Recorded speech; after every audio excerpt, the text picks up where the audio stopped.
Hey, how's everybody doing? So I don't know how many of you have seen some of the headlines popping in from Europe, but they would have you believe that the Nintendo Switch 2 is actually not performing that well over there. A lot of the discourse is centered around the launch being record-breaking with numbers that people couldn't fathom, followed by pretty slow months, considerably slower than most people estimated. In markets like the United Kingdom, or as people like to call it, Sony Land, it was kind of obvious that Nintendo wouldn't be able to take over most of that market, although they've put up a very respectable battle. But then you also have Spain, where headlines are reporting that the Switch 2 has been outsold by the PlayStation 5 for more than a month now. As a matter of fact, we just found out that over the course of the past 2 weeks, the PS5 in Spain is outselling the Nintendo Switch 2 at a roughly 3-to-1 ratio. And this has nothing to do with stock issues, it all has to do with demand and prices. But obviously, most of the biggest headlines over the course of the past few weeks, specifically in Europe in relation to the Nintendo Switch 2, have been about the price of the Switch 2 in France. Now, for those of you that don't know, France is often considered Nintendo land. Like, this is known as a Nintendo market. It's the place where people expect Nintendo to perform the best in Europe. So them having a price drop is intriguing, to say the least. Now, this all started off with a single major retail store deciding to drop the price. I believe they reportedly knocked off like 30 euros from there, which would be the equivalent of like a $35 price cut. And that's both for the bundles as well as the standalone console. Roughly a 6% reduction. The French retailer that initially dropped the price was Leclerc. Now, as soon as this happened, many people came straight to the front of the line online and started to focus on the fact that in France, companies and retailers like to be competitive, so they often drop their prices, have a loss leader, just to find a way to motivate people to walk into their stores where they make a little bit of money off of video games, but a lot of money on everything else they sell in their giant, basically, markets. Which I suppose makes sense. It does have you question a few things. How much of this is profit that they're getting rid of? Are they selling at a loss? Are they selling it at zero? Exactly how much is Nintendo actually making from each Switch 2 units for them to be able to drop 6% of the price? There's all the stuff that would come up on the back of your mind if you wanted to think about it. But more importantly, on the surface, when many people would look at this, they would probably think to themselves, this console's been out for like, what, 4 or 5 months? And it seemingly already has a price drop while there are still units available in stores. Seems a little fishy, right? And honestly, it's a very valid thing to consider. Now, when Leclerc initially did this, it made the rounds. It was like, oh, there's a single retailer dropping the price. A few of them might match, but I doubt that many will because it's just not going to be worth it. But over the course of the next week or two, more stores decided to drop that price, and now it's at the point where even Amazon France has decided to cut the price of the Switch 2 in France, matching the same number that Leclerc dropped their price to. Now, for a lot of the big box retail stores, you consider that they walk in and they might pass by just a bunch of different aisles of stuff and decide to do a shopping trip. So you can kind of see the justification of maybe getting people to come into your store for a cheap electronic. But in the case of Amazon, I mean, sure, there is to an extent where if somebody was to go to Amazon.com to buy a Switch, they might decide to buy a few more stuff with it. But the online space isn't quite the same as the retail space. Usually when you're buying something online, there's a lot more of a direct focus you have on it versus when you're going into a shop. Not always, but it's more so online that you're just trying to buy your one thing and get out of there versus in store. You know, like even when you go to the gas station, if you're going to go and pay the clerk, they put that dollar candy in front of you right before you check out, and you're a lot more likely to pay that dollar for that chocolate bar versus like if a pop-up ad was to get up on Amazon, for example. But obviously there's still an argument to be had that Amazon and these other stores might want to remain competitive, so maybe they all drop their price because they're like, well, we don't want them to get all of the sales for the Switch 2. We want a piece of the pie as well. But then that same question starts circling in your mind. How much are they making on the Switch 2s? How much stock is available that they need to drop the price?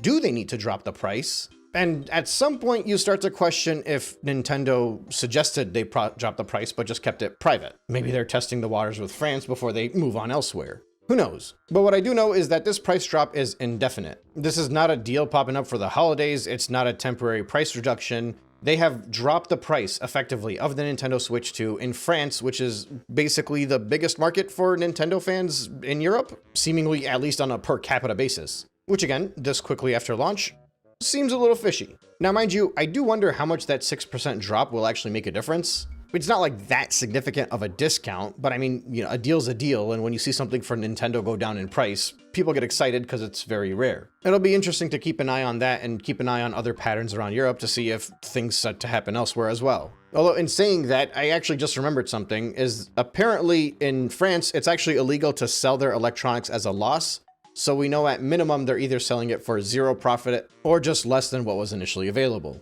Or, like I said, Nintendo's in on it and they just kind of all agreed to drop the price in that region. But anyway, so like I mentioned earlier, as soon as this all started to surface, the news came up. People are like, well, how can you tell me this console's selling well when there's a price drop already this quickly after launch in one of the biggest markets?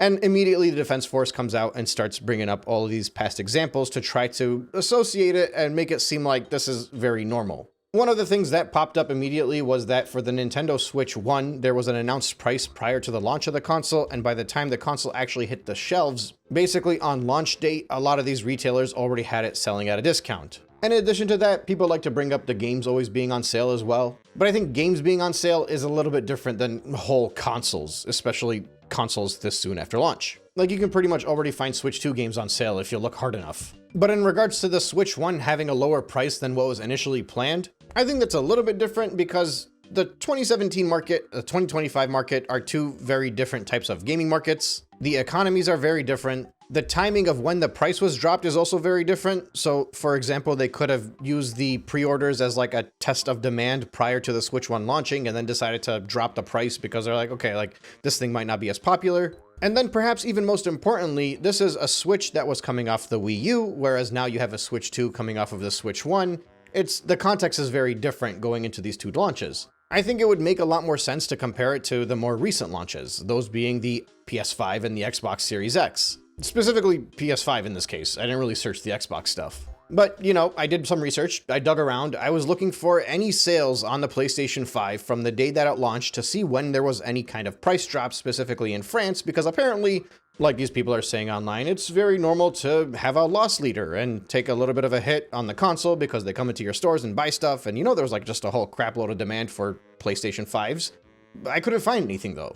And I shoveled through it month by month for a couple years out until I found some notes about price changes, one of them being the increase in price, which sucks. And then finally, I think I found a price drop when the next version of the PlayStation 5 was being released, like 3 years after the console had launched. So unless somebody could point me in the direction of something that I had missed about the PlayStation 5 having a price drop, I don't know that I necessarily buy into the fact that the Switch 2 having a price drop is normal in France. In fact, I think that it's actually quite the opposite. I think the Switch 2 is dramatically underperforming in France, at the very least in comparison to the expectations of those that are trying to sell it there. But don't take my word for it. I found multiple links online of people having a debate and discussing these price reductions, where individuals that work in retail in France were saying that the issue is in France the console is too expensive and the stock is full on the shelves, and the French people do not want to buy the Switch 2 because they just feel like they were priced out of that console altogether. One of those comments is here on jeuxvideo.com, which I guess is like a forum, so obviously we're using Google Translate here. But in a debate, a few users were going back and forth on whether or not the Switch 2 was performing well in France or not. This comment over here at the end reads, "It's amazing that you have two salespeople explaining to you that the console is currently selling poorly, unlike others on the market, but no, you are the fanboys who find every possible excuse to deny it. But what do you ultimately gain from defending Nintendo body and soul? I don't understand." It seems like the online discourse in France is the same as it is over here in America. Another comment comes from over here on VG Charts, where they made their claim that the PlayStation 5 has outsold the Switch 2 in Europe, specifically in August, which, by the way, VG Charts, it's an estimate. Like, it's not a real thing. A lot of people have been kind of using VG Charts to say how much the Switch 2 has or hasn't sold. This is not to discredit them by any means, but they kind of use a little bit of an algorithm thing to determine how much is sold in multiple locations based off of what was sold on like the bigger markets. They do a lot of extrapolation, and then every time there's like official financial reports, they go back and they retroactively correct those numbers. So as much as I'd like to be like, haha, the PS5 is already outselling the Switch 2 in Europe, only this much after launch, I don't buy into it necessarily yet. I think you need something more official than that. And likewise, that's the reason why when everybody was like, oh, the thing sold 7 million, oh, the thing sold 8 million, all over worldwide, blah, blah, blah, and VG Charts is a source. I don't usually use that as a serious discussion. I learned this very early on when I tried to use VG Charts as a source as to why the Switch 2 wasn't doing well, and VG Charts ended up being wrong, and I had made a lot of assumptions that I had to correct later. You get the point. There's a reason why I don't use VG charts as a source for a lot of these discussions. They're good for like past stuff. They usually correct it, but nothing for like going forward. No breaking news stuff, in my opinion. The issue is that every time they release any kind of statement for their estimates, a lot of unfortunate souls take it as gospel and they go and run with it. And I really don't like that because it really affects the public perception and public discourse that's going around on some of these things. Like, for example, right now, the PS5 could very well not be outselling the Switch 2 in Europe, but nobody's going to know that in a few months once we get the official numbers, and everyone's just going to assume automatically that the PS5 actually did outsell the Switch 2. But yeah, that's a random tangent. Let's go back to the topic. On this post here where they talk about how the PS5 outsold the Switch 2 in August in Europe, somebody had commented asking if there's any reason for the 15,000 bump for the Switch 1 from the month prior, thinking that the Switch 2 is having shortages, so consumer are buying the Switch 1 instead, in which the next person replied, "I am French and I work at Micromania. There have been no shortages in France since the launch of the Switch 2. However, Switch 2 sales have significantly decreased due to its price." Following that, somebody replied to them, making fun of Micromania. I guess they don't like that store. So the individual replied in French, and I'm going to use Google Translate to see exactly what they replied.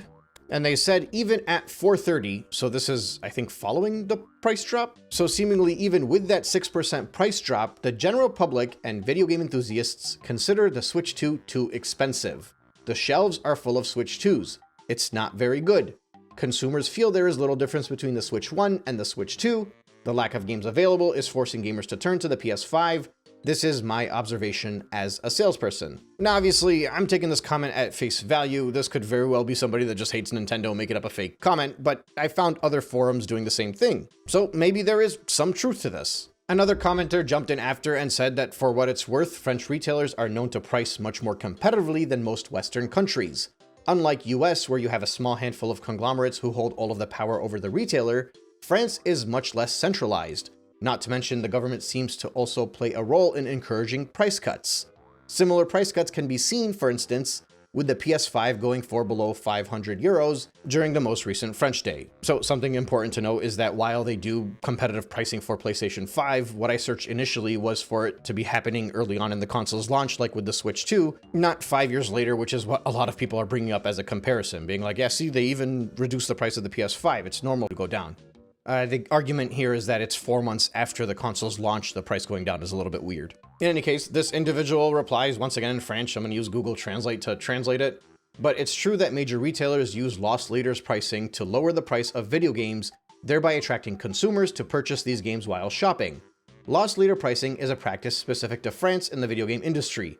Stores specializing in video games cannot use loss leader pricing because they focus solely on video games. So basically he's saying that, yeah, the bigger stores can do it because they have other stuff to sell. But if you're a video game store, you're also dropping the price, that doesn't really help the case. So I'm not really sure if this individual is implying that the regular video game stores are also dropping the price or price matching or not. I honestly don't know what the video game stores are called in France, but it'll be interesting to see as we get closer and closer to the holidays if more and more shops decide to follow along. But I think the ultimate point here is that we know a few things for certain in France at this time. There is effectively an indefinite price drop, and it's at some of the largest retailers in the area, including online Amazon. I mean, that doesn't get really bigger than that, right? They pretty much set the trends on their own. They're a monopoly. And we also know that there are effectively no shortages in France. And we also know that it's one of the most popular places in Europe, specifically for Nintendo. And we also know that it's being outsold by the PlayStation 5, and the Switch 1 is starting to sell even better over there too. And most importantly, we know that initially at launch, it kind of set the trend for being one of the best-selling consoles ever, and it's still very much riding on that wave, allowing people to point and be like, what do you mean? It's the fastest selling console. How could it possibly be doing bad? And here is 500 excuses as to why this price reduction doesn't mean what you think it does. Now, while all of these points might not necessarily be the exact same as the situation we have in the United States, some of them are very similar. The stores are full over here. There are a lot of retailers saying that the Switch 2 sold very quickly immediately, and then over time it's just slowed down. There are a lot of very unhappy buyers that feel like they've been priced out of getting the Switch 2. It does kind of stink because the Switch 1 was officially increased in price by Nintendo, so like the alternative made it a little bit more difficult to grab. But we know that many major retailers here completely laughed off Nintendo and are still selling the Switch 1 at a fairly decent price, including the OLED being cheaper than it was before Nintendo decided to increase its price. And in addition to that, Switch 1s are flying like crazy on the secondhand market, obviously because a lot of people decided to jump up to the Switch 2. And likewise, a lot of other folks are like, well, I was gonna buy a Switch 2, but there's no point in doing that because it's way too expensive. I'd rather just get a Switch 1 for a fraction of the price. So for now at least, the secondhand market for the Switch 1 is very healthy. But the question will ultimately drop down to whether or not this will lead to a grander price drop elsewhere. Now obviously we got Pokemon Legends coming out next week, so a lot of eyes are going to be on just how many units that game specifically can move. The thing is, that game can also be played on the Switch 1, so it's anybody's guess if people view it as a $500 game or if they just view it as a $60 game that they can play on a cheaper console. And obviously, because it is a Switch 1 game, there's a lot of people that are just gonna pirate it too. I imagine, based off of how much Nintendo likes to ban people and go ham over piracy, that's a very significant number. Either way, there is definitely going to be a bump for that game, but the question is how big of a bump?